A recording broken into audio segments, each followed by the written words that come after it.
Welcome back to Nick Lenz's Comic Corner Classics, last non-classic. This is episode number 1071 and Doubleshot number 965. Yep, I got two brand new DC trades. These trades just came out I think it was just like about a week or two ago. It was very recent. Alright, first up it is Justice League Dark, Volume 2, The Lords of Order. Let's collect issues 8 to 13 of Justice League Dark Volume 2 and the annual. Technically, the annual was the third annual they've had for the series. And overall, for these issues themselves, yeah, pretty much the series has already passed like 50 issues so far. Yep. Lords of Order, it's a group formed by Dr. Fate. No, it's not Kelton Nelson in the control, it's Naboo. Yeah, the voice inside the helmet that nearly drove him insane. We also get some continuation of some stuff happening from the previous stuff. Like you have... Now the team itself is mostly not together throughout this whole storyline. Yeah, it's Zatanna and, believe it or not, Wonder Woman looking for Mordru, who apparently look for... Who are looking for Mordru. Detective Chip is running the bar, plus of course a land called Mordia. Let's see. Man-Bat is still in the Hall of Justice. And we sort of get a flashback of basically the origin of why this team is formed in the first place. Because when the series started, like, hey, why did this series first started?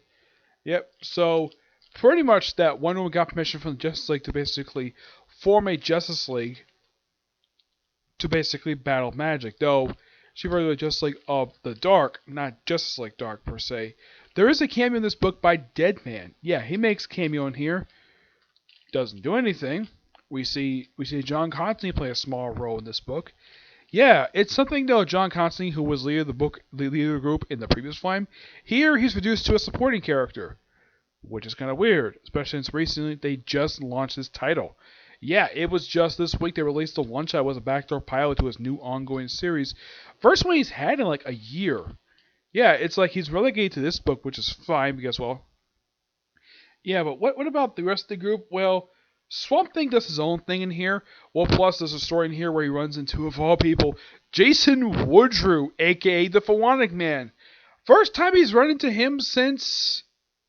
Off the top of my head, I think the last official time he ran into him was actually in Swamp Thing Volume 5. That was the last time I saw him in the book, in any comic book. And that's also, I think, the last time he ran into him. Though, for some reason, he's not called the Cedar. He's simply just called Woodrue, which is actually his last name, which I'm thinking, that's weird. Why the heck would you call yourself your last name for? It's weird.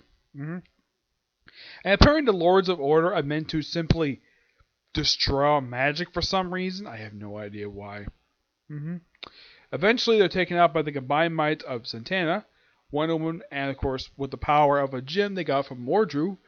And Mordru is apparently hiding in a bar that was in the middle of the Hall of Justice, which is a museum. Oh yeah, and apparently admission to this place is free. Okay, then how the heck they pay for? Oh, probably through donations. And probably this particular building is paid for by Batman himself. And apparently it's also revealed in here that Wonder Woman designed the archives of the building. She had a hand in designing this building. Okay, that's quite interesting the fact he did that. But here's kind of the thing. That the question I have for the book. Why did the group have to be headquartered at the Hall of Justice for? You see, in the previous volume, they were headquartered at the House of Mystery. Here, my only guess is the reason why is because John Constantine owns it, and basically he kicked them out at the end of the volume. But there's no explained reason why they can't be headquartered of the House of Mystery again. Yeah, it's particularly very weird. Yep, eventually Dr. Fate is defeated, so Kent Nelson, of course, you also have his great-nephew from the previous Dr. Fate book by Paul Levitz. Yeah, that book was only 15 issues, and they described it as basically being like Dr. Fate for a few weeks. Which, if you read the book, yeah, that's what it kind of feels like, basically, of how long it lasted for. Now, here's kind of the strange thing about Khaled. Prior to him showing up in this book, it had been the first time in 2 years that he would make a physical appearance in a comic book. Because after his ongoing series ended from when he was Dr. Fate, he just disappeared. Yeah, he disappeared for 2 years. Yeah, and apparently they explain also in here of why he was put in that particular vase in the first place. The reason? Because he found out Dr. Fate's plan involving destroying magic. So we also have briefly Zatanna and Wonder Woman becoming briefly, and some member of Justice League Dark becoming the Lords of Chaos, and defeating Lords of Order pretty easily. Though they also destroyed partially land of Maria. So Dr. Fate, well, Kent Nelson, decided to become an advisor to the group, despite the fact he explains though that they actually have one full sorcerer and a bunch of superheroes. Okay, fine. Now, in the case of Dr. Fate becoming sort of a advisor to the group, this makes perfect sense because the guy is an expert. They also mentioned there was this tree of wonder planted in front of the Tower of Fate as a beacon of hope. Interesting. Yep, the whole thing with, and there's also something going on with Cersei. Yeah, which leads into her starting to have a conversation with Lex Luthor. Yep, simply put, what's the whole point of this little ending scene in issue 13? Setting up the next story arc, the Witching War. Yeah, which is also one of the many storylines involving the Year of the Villain, which I'm thoroughly enjoying. My friend Tivia is not really a big fan of the storyline because he doesn't like crossovers. Me, I enjoy this because of how well it's being told.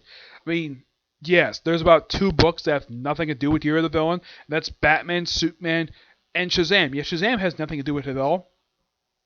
Just like Dark makes some sense for this to happen, and interesting though, Cersei has never actually appeared in the Wonder Woman comic book. Yeah, that's kind of the weird thing. I mean, currently in the book, who from the Wonder Woman Rogues Gallery appeared in the book? Giganta, Cheetah.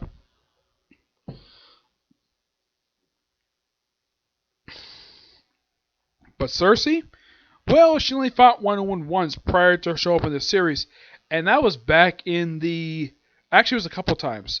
Father in that one story arc for Superman and Wonder Woman prior to the events of Convergence, and of course she just showed up in like one arc for Trinity, and that was it. Though in here they kind of changed her look, because in Trinity they kept pretty much her New 52 look with the red hair. Yeah, her look in here is quite different. Also, I gotta mention this cover for this trade is done by an artist I've actually met. Clayton Crane. Yeah, he's the one who does this cover, but he does not do the interior covers. No, the interior covers are done by somebody else. Also, when Wonder Woman does tend to become the Lords of Chaos, they turn into this. Yep, that's what they turn into. Plus, I also love in here like the backstory of like, and the annual itself that's in here. Simply put, like the 13th issue. Yeah, we get pretty much a new origin story for Dr. Fate, with him basically shown to be in his classic costume from the 40s. Yeah, it's great though the fact 13 did this. Yeah, basically 12 does rep with the storyline. 13 is simply put the epilogue to the storyline. Yep. And plus, I love the font they use. It's good old classic Pope style. I love this. It's really good. The Secrets and Origins one, the second chapter, this is basically all about Zatanna confronting John Constantine about the stuff she found about him in this storyline. And the fact that he actually, believe it, it's also revealed in here, he actually does not have demon blood from him anymore. Nope, he's actually dying. Yep. And of course there's a nod to the Hellblazer comic book. Basically what happened with the whole exorcism thing with Newcastle crew. Yep. Yeah, he mentions that. So basically, Tinieth wrote that classic story from the Hellblazer comic canon. Yep. The Witching Way, of course, is just a 2-page story. Now, here's what Cersei looks like now. Yeah, that's Cersei's look. I don't know why she was redesigned for this particular series. I have no idea. But yeah, the annual itself, it's just a series of stories. The first story is Kretis Brum. This is artwork done by Rem the Fifth, which, yeah, I gotta love this artwork. It's really good. I kind of wish this guy would get a little more work at these. The guy's dang of an artist. It's simply put a Swamp Thing story. Yeah, but also features the return of the Philonic Man. Yep. And if you want to know what he looks like in here, yeah, that's what he first looked like in here. I'm like, really? This is H. Jason Woodrow? I'm like, damn, he looks different. And then eventually he does go to his classic look, which I do appreciate him finally go to his classic look. And here he is, Flying Man in his classic look that he's known for wearing. I'm so happy the fact they actually have him go to this look before he just eats a bunch of flowers. And pretty much Cersei, what she's doing, she's forming a magic version of the Legion of Doom. That's simply put what she's doing. Yep. And she also has the witching mark, which she got from the crossover, the witching hour. Yeah, it was put on her chest, and she's kept it. And this is her new look now. Yeah, this is look for the next arc, which I'm looking forward to that. My guess is the next arc, next trade is going to be called Just Like Dark Volume 3, The Witching War. This book is fantastic. This book, a 9.5 out of 10. It's really good. Excuse me. Plus, Blue Devil shows up in this book. Yep, Blue Devil, a character created by Jerry Conway. Alright, next up, it is Teen Titans Volume 2, Turn It Up! Yep, this collects issues Teen Titans Volume 6, issues 25-27. The first annual for this current volume, and a story from Mysteries of Love in Space. Yeah, it actually starts off with this crash story. Yeah, her basically going on a date with Deja, the 8,000-year-old genie, and they steal one of Robin's motorcycles. And I love the fact that Kid Flash covers for them because he knows about basically Crush's feelings for Deja, and well, it's a fun little story and it's really enjoyable. The whole thing and then the whole thing of the Batcave break-in. Yep, they break into the Batcave for like one issue, and they, of course, Damien has a conversation with Alfred. They of course mention the whole thing with the other, which is basically a storyline that is going to be, they're going to finally figure out who this other is in 2 months. Yeah, that's the storyline that Adam Glass is basically pushing out. The mysterious villain operating behind the scenes. Yeah, Black Mask has a cameo in here. Doesn't do anything. Yep. They also mentioned so happened in the last trade with the whole thing of Lady Vic's death, and, well, yeah. They also find a guy named Joystick, which, yeah, Roundhouse laughs at, yeah. He's like, I'm called Roundhouse, and your name is more hilarious than mine. Yep. But I gotta say, unlike the first trade, which didn't know where the thing was going, this one I felt as though was much of an improvement over the first few issues of this run. Plus, the thing ends quite unusually. It looked like that you have Damon take off his mask, telling his real identity to Deja, and it looked like they two about to make out, and then he gets a signal that Deathstroke has broke up Arkham Asylum, thus setting up the crossover between these two series.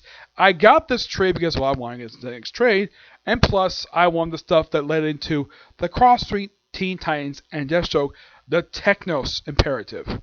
Yep. I gotta say, a really good book. Love the stuff with Crash in here. They also have a brief story in here of what the heck that Roundhouse was up to between issues 22 and 23. Yeah, it basically explains, like, gives an explanation of what the heck was going on, where he was in between those issues. Because one issue looked like he died, next issue came back. Of course, here they actually show, which I do appreciate that. But yeah, of course, this book is written by Adam Glass, but the art is done by Bernard Chang, which I thoroughly enjoyed. But the cover art here is done by Gasawa Kamakali, Cam Smith, who's actually also the inker of the book, and Tamu Mori. Yep, that's pretty much his cover art here. Yeah, and there's also a storyline part in here of Red Arrow using Deja's ring. Of course, she doesn't get back to him because she went nuts before this, where she figured out who took her ring, and it turns out it was Red Arrow, but she returned it. And, well, it was a plot that was going between her and Robin as well, but, yeah. But this, of course, is pretty good. I give this book a 9 out of 10. Much improvement over the last set of issues. Yep. So, yeah, that's it for this particular review. My next review is going to be a review of the newest chapter of Blue Exorcist. Okay? See you next review. Bye.